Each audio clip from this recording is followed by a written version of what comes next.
भारत और चीन की सीमा पर कैसा तनाव चल रहा है, ये किसी से छिपा नहीं है। अब तो ये खबर भी आई है कि सीमा पर दोनों देशों के सैनिकों के बीच हिंसक झड़प हुई है, जिसकी वजह से करीब 20 भारतीय जवानों की शहादत हो गई। पहले से ही चीन के रवैये को लेकर भारत के लोगों में गुस्सा भरा हुआ था, लेकिन अब चीन की हरकतों ने लोगों का गुस्सा और भड़का दिया है। पहले से ही चीनी सामान के बहिष्कार की मांग अब तेज हो गई है। आपको बता दें कि भारत और चीन के बीच हर साल करीब 6 लाख करोड़ का द्विपक्षीय व्यापार होता है। भारत चीन से हर साल करीब 4.9 लाख करोड़ रुपए का आयात करता है, जबकि चीन को 1.2 लाख करोड़ रुपए का निर्यात किया जाता है। इसी तरह चीन के साथ भारत का ट्रेड बैलेंस बिगड़ा हुआ है, लेकिन चीन के लिए भारत का बाजार भी बहुत जरूरी है। इस बीच एक बार फिर से ये मांग उठी है कि सबसे पहले चीन के मोबाइल एप्लीकेशंस को मोबाइल से डिलीट कर दिया जाए। इस बारे में कई व्हाट्सएप और एसएमएस लोगों को मिलने शुरू हो गए हैं। विशेष तौर पर टिकटॉक और हेलो ऐप को लेकर डिलीट करने का अभियान सा चल पड़ा है। ये दोनों Chinese app company ByteDance के प्रोडक्ट हैं। मौजूदा वक्त में भारत में इनके कुल मिलाकर 18 करोड़ से ज्यादा यूजर हैं। इसके अलावा चीन के ब्राउजर यूसी ब्राउज को भी मोबाइल और कंप्यूटर से डिलीट करने की मांग जोर पकड़ रही है। साथ ही गेमिंग की दुनिया में पबजी को डिलीट करने की मांग शुरू हो गई है। इसके अलावा चीन की मोबाइल कंपनियों शाओमी और वीवो के खिलाफ अभियान जोर पकड़ने लगा है। तो उधर इस मामले पर ट्रेडर्स और दुकानदारों का संगठन कैट भी तेजी से सक्रिय हुआ है। लद्दाख सीमा पर भारत चीन विवाद के बीच कारोबारी संगठन confederation of all India traders ने देश में चाइनीज उत्पादों के बहिष्कार का निर्णय लिया है। कैट ने इसके लिए 500 से भी ज्यादा चाइनीज उत्पादों की लिस्ट जारी की है। लद्दाख में चीनी सैनिकों की ओर से भारतीय सैनिकों पर किए गए हमले की देश भर के व्यापारियों ने कड़ी आलोचना की और कहा कि चीन को जब भी अवसर मिलता है भारत की संप्रभुता को चुनौती देता है। चीन का ये रवैया भारत के हितों के विरुद्ध है। इस बात को देश के लोगों का ध्यान में लाते हुए confederation of all India traders द्वारा चीनी सामान के बहिष्कार और भारतीय सामान के उपयोग को बढ़ावा देने का फैसला लिया गया है। कैट ने इसे राष्ट्रीय अभियान भारतीय सामान हमारा अभियान के तहत जोड़कर 500 से अधिक वस्तुओं की वृहद सूची जारी की है। इसके अंतर्गत 3000 से अधिक वे उत्पाद हैं जो चीन में निर्मित होकर भारत में आयात होते हैं। कैट ने इन सामानों का बहिष्कार अपने अभियान के प्रथम चरण में किया है। इन चीनी उत्पादों के बहिष्कार का निर्णय कैट ने किया। दिसंबर 2021 तक भारत की ओर से चीन से आयात में $13 बिलियन जो लगभग 1 लाख करोड़ रुपए होता है, उसकी कमी को पूरा करने का लक्ष्य रखा है।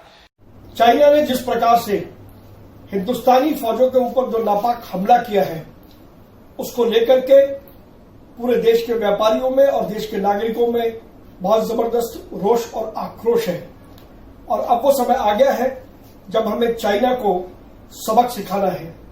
Confederation of all India traders ने चीनी उत्पादों के बहिष्कार का एक राष्ट्रव्यापी अभियान भारतीय सामान मेरा अभिमान करके पूरे देश में चलाया है। और कल की इस घटना के बाद अब यह अभियान पूरी तेजी के साथ पूरे देश के अंदर चलाया जाएगा। ये बात ठीक है कि मैं बॉर्डर पर नहीं जा सकता, लेकिन मैं चीनी सामान का बहिष्कार कर सकता हूं। ये संकल्प आज देश के सभी व्यापारियों ने बहुत जोरदार तरीके से लिया है और हम ये दिखाएंगे कि दिसंबर 2021 तक हिंदुस्तान और चाइना के बीच होने वाले व्यापार में 1 लाख करोड़ के व्यापार की चपत कैसे चाइना को लगाई जा सकती है। हमने कल 500 से ज्यादा ऐसे प्रोडक्ट की लिस्ट जारी की, जिसके अंतर्गत लगभग 3000 ऐसे उत्पाद हैं जो चाइना से इंपोर्ट होते हैं, लेकिन वो उत्पाद भारत के अंदर भी बनते हैं। तो बहुत आसानी के साथ हम ऐसे सभी उत्पादों का बहिष्कार कर सकते हैं।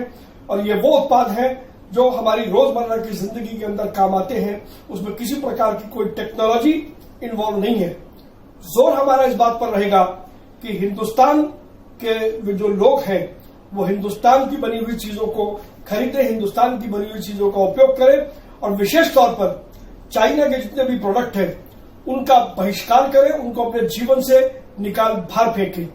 चाइना इस बात को पूरी तरीके से समझ ले कि देश का व्यापारी, देश का हर नागरिक अपनी सेना के साथ खड़ा है, भारत सरकार के साथ मजबूती से खड़ा है।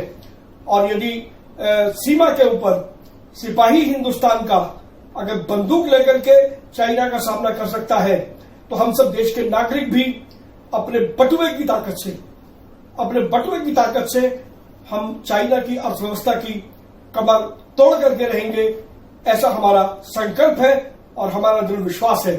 सारा देश इस समय खड़ा होकर के चाइना उत्पादों के बहिष्कार के लिए अपने आप को तैयार कर चुका है और एक लंबी लड़ाई का हम शुरुआत कर रहे हैं।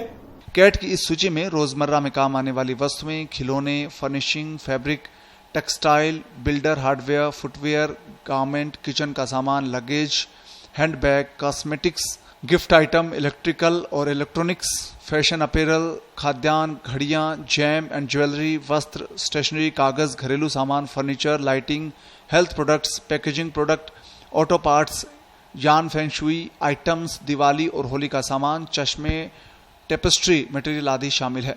कैट के राष्ट्रीय अध्यक्ष बीसी भरतिया और राष्ट्रीय महामंत्री प्रवीण खंडेलवाल ने कैट के अभियान को स्पष्ट करते हुए कहा कि वर्तमान में चीन से भारत द्वारा लगभग 5.25 लाख करोड़ रुपए अर्थात $70 बिलियन का वार्षिक कारोबार है।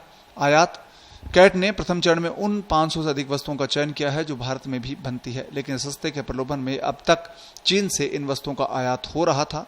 इन वस्तुओं के निर्माण में किसी प्रकार की कोई टेक्नोलॉजी की जरूरत नहीं है, इसलिए भारत में निर्मित वस्तुओं का प्रयोग चीनी वस्तुओं के स्थान पर बहुत आसानी से हो सकता है और भारत इन वस्तुओं के लिए चीन पर अपनी निर्भरता को कम कर सकता है।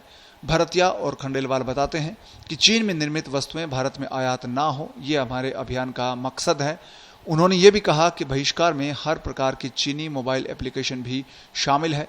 कैट ने कहा कि वो इस मामले को केंद्रीय वाणिज्य मंत्री पीयूष गोयल के सामने रखेगा और ऐसी वस्तुओं की भारत में निर्मित करने के लिए सरकार देश के लघु उद्योग, स्टार्टअप और अन्य उद्यमों को हर प्रकार की सहायता प्रदान करने का आग्रह भी करेगा।